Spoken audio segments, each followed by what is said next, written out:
for our first session, let's welcome Trevor Breakspear, Innovation Projects Manager at the British Council. Welcome, Trevor.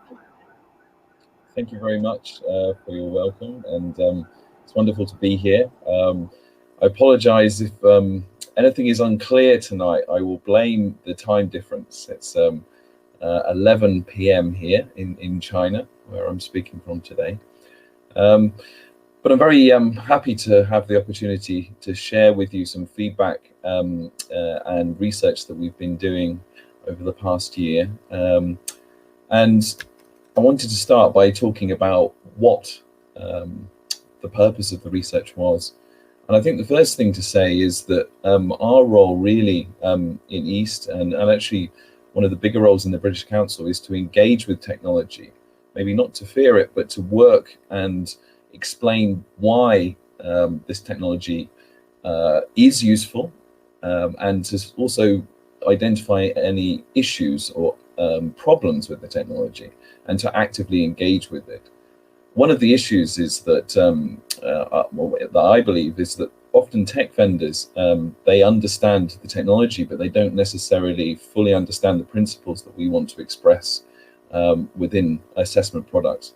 Similarly, as assessment or test developers, we don't always understand the technology. So really what we need is a bridge here. And I think, well, I hope anyway, that this research represents one possible approach to building that bridge. So today what I'll talk about is, or go through a journey that we went through and sort of identify the stages. I don't believe it's that difficult. I think that I don't come from a tech background myself. Really, we can engage with this.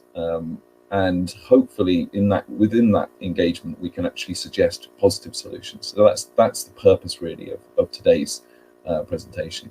So we start with feedback. I wanted to sort of contextualize this. So the data that we collected was through an application. And what you're looking at here is word level data. So what this basically means, at the beginning of a conceptual unit in this particular R&D product, the user would record words, and for each word they would receive feedback, and they'd receive different types of feedback. For example, they would receive what we call highlights or work required. Highlights are examples of good performance. Work required, examples of performance that needs work. So for example, it would be phoneme issues perhaps, or word stress issues. They also receive an error category. So this is what the user receives. So this could be phonetic accuracy, or it could be word stress. And finally, there is an opportunity for the listener to record and review their own recording and compare it with a model recording. Before, obviously, we look at the human-machine reliability, we need to actually rate samples ourselves. So we took data from this system, and we rated that. And we asked 5 raters to do this. We developed a scale. The idea with the rating scale is that it was designed to reflect the machine scale as much as possible. So the number of bands were 5, and we focused on features that also were within the machine specification, if you like, as well. So obviously phoneme accuracy was one of the key issues that is given. So if you look at a level 1, a score 1, for example, mispronounced phoneme, intrusive substitution. When we go up the levels and we go up to a 5, the word was produced as commonly pronounced in recognized global English variants. So that's your range of scores, if you like. We also looked though at word stress, because this was also one of the key features of pronunciation that was also reported. So obviously at the bottom, the word stress may be faulty, and at the top, stress was placed on the correct syllable. We were also interested in the effect on comprehensibility, or you'll notice these are at the lower bands. So we were asking the raters to say, well, was this particular word pronounced in a way which caused strain, and what degree of strain? Well, obviously between 1 and 3 were the main scores here. What we also did was we did a rater perception survey to find out how usable these descriptors were, how clear they were to use, and the scores were quite high. So we were fairly confident in the scale. The rating process itself then, we combined kind of two approaches, one more of a intelligibility approach and one a comprehensibility approach. So first of all, each of the raters listened to an MP3 sample of the word itself. They were asked to transcribe it. Then they listened to a model answer, and then they provided a score using the rating scale. Why did we do this? Well, we felt that often if you're just providing a score, there are lots of affective factors, there are lots of subjectivity issues that affect scoring. So we wanted them to have a record of exactly what they were able to hear and transcribe before they gave a score. So we felt that this combination was a good way of combining both intelligibility and comprehensibility. Before I go on, yes, so not just this process, but because we had 5 raters, we were able to use multi-faceted rasch measurement as a way to provide a fair average as a final score. What a fair average does, in effect, is it accounts for bias, individual bias of the raters based on the total rater set. So generally, this is perceived as a more accurate way of recording a score than a normal average or a mean, if you like. In total, we had 280 word samples from the system. And we rated 109 of those as work required. So these are problem examples of pronunciation problems, and we had 171 highlights, examples of language pronunciation that was deemed strong. Before I go into rated reliability, because obviously what we want to have is reliable human ratings in order to be confident in the comparison of the human rating and the machine rating. So we looked at a few elements of rater reliability. We looked at separation. So here, whether they were strict or lenient, if you like, or severe or lenient, fit, and exact agreements. We looked at this using before I look at the data, I want to show you this as a fictional example, just to go through some of the concepts. So here you can see a sample rating, rater 1 here. If we compare that with rater 2 in this example, we can see that rater 1 is more severe. It's lower, if you like. They're giving lower marks for the same sample. Conceptually, we've got 10 candidates here and the score between 0 and 12. But really, I just want to emphasize the main principles. So here, rater 3, for example, is even more severe. But interestingly, if we look at rater 1 and rater 2, there are a couple of examples of exact agreements. So we have 4 and 9. However, between 2 and 3, there are no exact agreements at all. Does this mean that we can use this data? Well, yes, we can still use it because the fit is very strong. So you can follow the curves of the graph, if you like, here, follow each other very closely. So we have good fit, even if we don't have exact agreements. Finally, here, this is, again, an illustrative example of rater 4. This is an example of a misfitting candidate, where you can see for candidate 2, they had the highest score. For candidate 4, they had candidate 3, sorry, they had the lowest score, and candidate 4. This kind of rating behavior suggests they're not applying the band descriptors well. So we wouldn't necessarily want to use data from rater 4 in this particular set. So let's have a look at the rater reliability then for our data. What we can see here is that in terms of the fit, so again, how well the lines fit together, if you like, it's pretty good.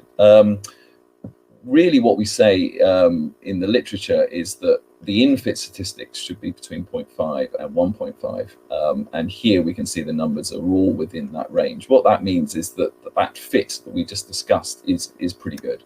In terms of severity, there is a range.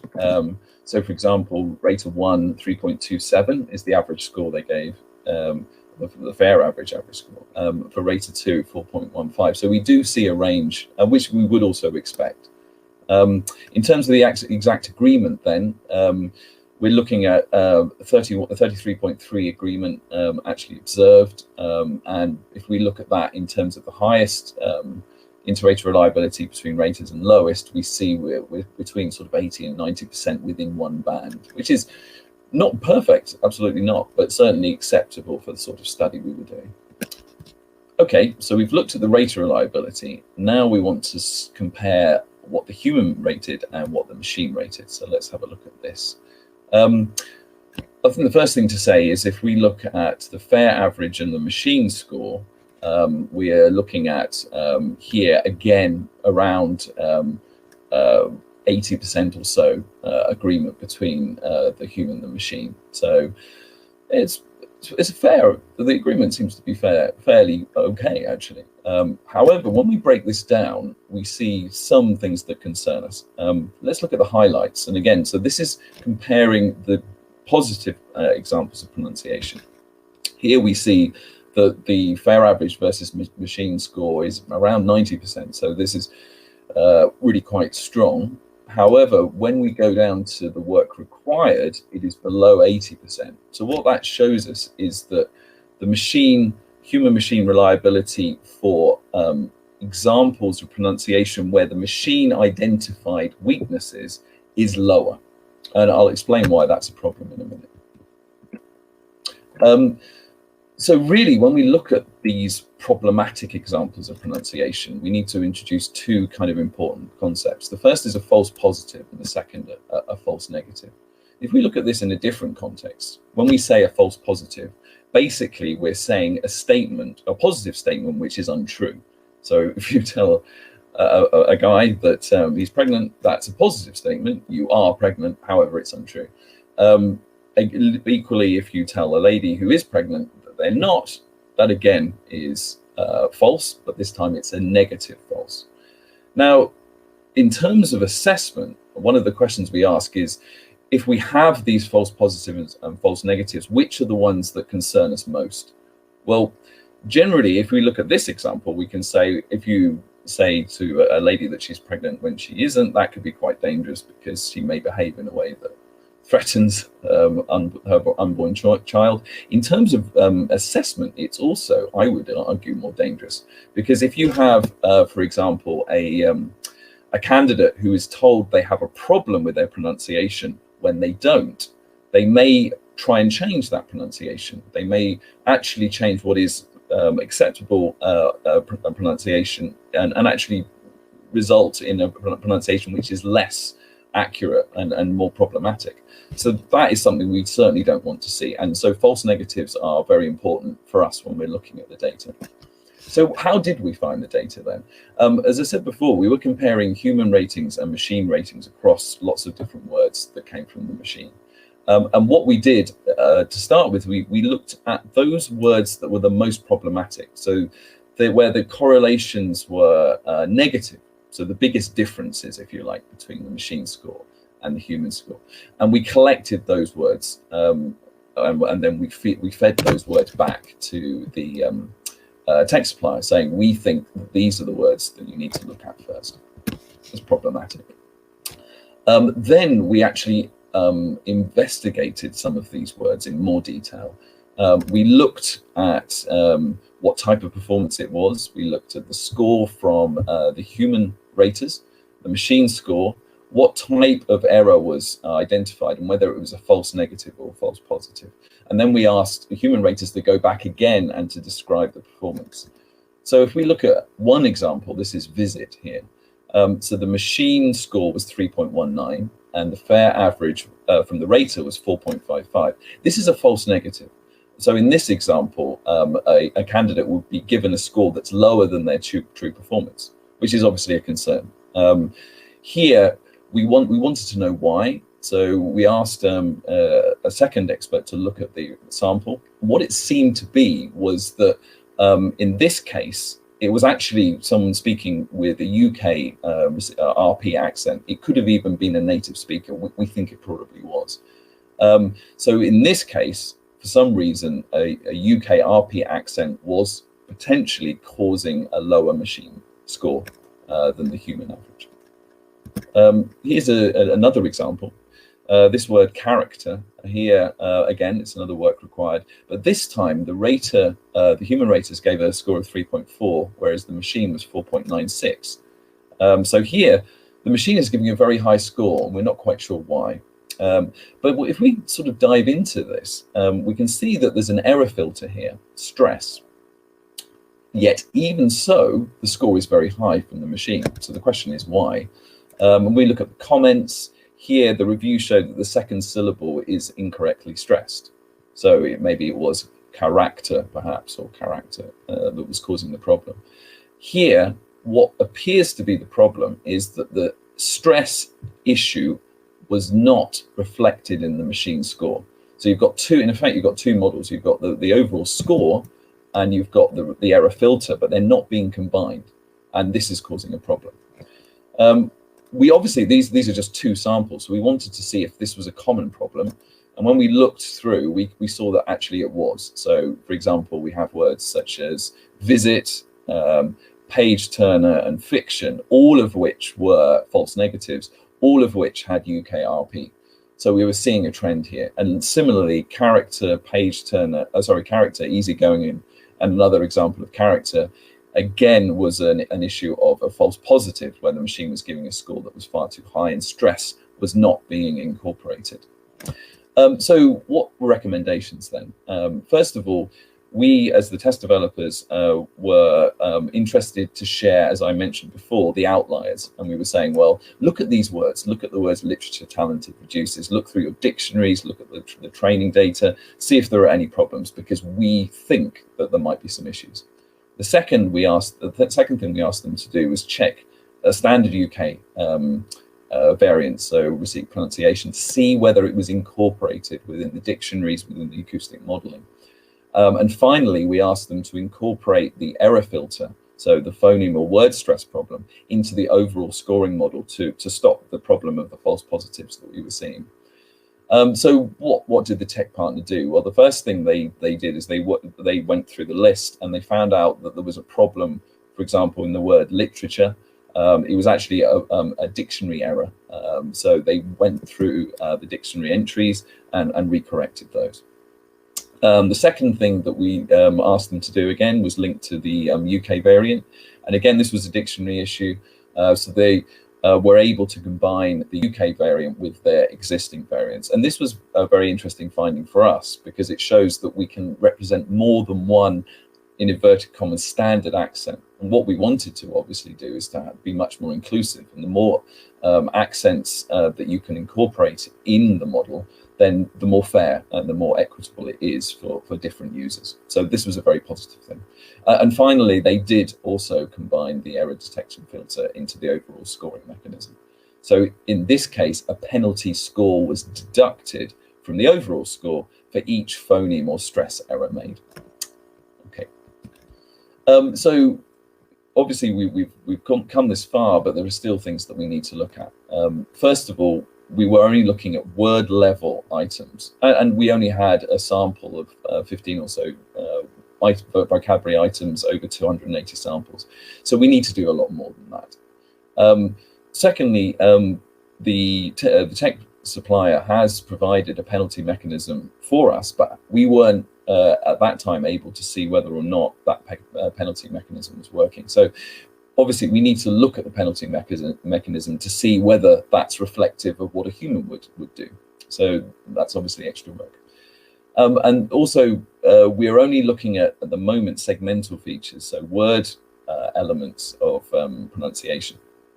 What would be very interesting to do is to look at longer utterances, and then we can start thinking about liaison, intonation, sentence stress, other elements of prosody, for example, which would be very interesting to look at. Finally, what we would really like to do is a more targeted validation study, because although we wanted to try to reflect the machine pronunciation features in the human rating scale, we weren't given enough information about how the machine is actually working to be able to really align those two. So arguably, we weren't really comparing like for like. However, what I would say in terms of this study is, because we were really looking at outliers, really significant differences in human scoring, we felt that the approach was still justified. And you can see from the results that was the case. Okay, I'm coming to the end of my presentation, and again, I'd just like to reiterate that really what we're seeing here is a way of engaging with technological issues in a way which hopefully benefits not just the vendor in terms of improving their technology, but also giving a much fairer and more accurate type of feedback to the user.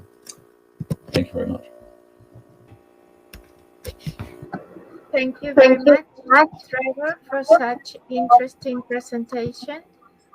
Let's see if we have any questions from the audience. Yes, we have a question from Carolina Rodas Correa. Which kind of deep learning are you using in order to compare human-machine scores? Is there a way to measure human-machine agreement independent of data used for modeling? Really good questions. So the first question is about deep learning. Usually we don't use deep learning for what we would call a human-machine reliability. Deep learning is usually used to actually generate the models themselves. But actually human-machine reliability is a really interesting field. So for example, we were looking at Pearson correlations, but actually there are, and in my opinion, a lot better ways of doing that. So you can use kappa, for example, Coase kappa. You can also combine that with other evidence. So you would look at exact agreements as well, JSON agreements. So usually in order to sort of identify human-machine reliability, you want to use a range of different statistical techniques. I haven't heard of using deep learning as a way to compare human and machine reliability. That's not to say there isn't one. It's just in the literature that I've seen, I haven't. And if anyone has any information on that, I would be very interested to see. That was the first question. I'm just moving up. Is there a way? Sorry. Yes, you can read it if you want. It's from Edward Armando Beltran. The model includes RP pronunciation and other British accents. What about non-native accents? This is a really, really good question. Interestingly, the solution that we were looking at was actually built from Chinese accents. So, in fact, in terms of the modeling, there is no difference as far as the technology is concerned. There is no difference between a native and a non-native accent in terms of training a model to give feedback on pronunciation. The big difference is the amount of data. So obviously we're based in China, and there is masses of Chinese accent data that can be used to train a model. And that's actually really good, because if you have a Chinese user being given feedback on a model that's based on Chinese accent data, then you're getting good equivalency. That's not to say that you're training a machine based on errors in accent. The way that the accent is selected, it's selected geographically. There are also native speakers put in there as well. So it's not just one type of accent. I think the bigger question really is that if you look at sort of global solutions, often they are dominated, particularly some of the big US tech companies, by a certain American-based accent. So that can be an issue, particularly if you're, say, for example, you're testing, I don't know, Indian students or students from the Philippines, for example. If the American accent there doesn't incorporate non-natives and other forms of native speaker variants, then there's potential for bias. So I think that's a really important point. Thank you, Trevor. So we have a time for the last question from Philip Robert Stoltman. To build on Edward's question, you mentioned problems with machines struggling to recognize RP accents at times. How much prescriptivity is built into technology like this, especially given the growing interest in world Englishes? Yeah, I mean, I touched on that question in my previous answer, but I'd like to go a little bit further actually. So one of the things that people are starting to ask questions about is exactly that. So does the data that's used to train the engines that my student uses, for example, include the accent of my learners? Because that would indicate a certain amount of fairness. And one of the things that we're looking at is ways of designing a validation framework that includes these questions, so that you're being quite, I wouldn't say aggressive, but you are holding tech vendors to account in terms of the distribution of the data set. So, for example, what proportion it comes from this locale, from this ethnic background, gender, age, all of this kind of stuff. So I think really, the interest in world English is an interest in inclusivity and fairness. And that is also what we're interested in. So that kind of trend, if you like, I think is very positive. It is a challenge for vendors, particularly if you have a global test. How do you have global representation within data? It's very, very difficult to do. And sometimes if you have a company that says they can do everything, sometimes that's a bigger question than those that say, well, actually, we have more data here and we need to collect more data for this particular area. Right, thank you, Trevor. Pablo, we don't have time for more questions, but you can leave the question here and Trevor can answer it later, and you can read it when we share the video recording after the event. But you can also ask Trevor in the People tab and ask the question directly. Thank you very much. It's time to finish this session. Please come back in 5 minutes to start our next section. Thank you, Trevor. Thank you.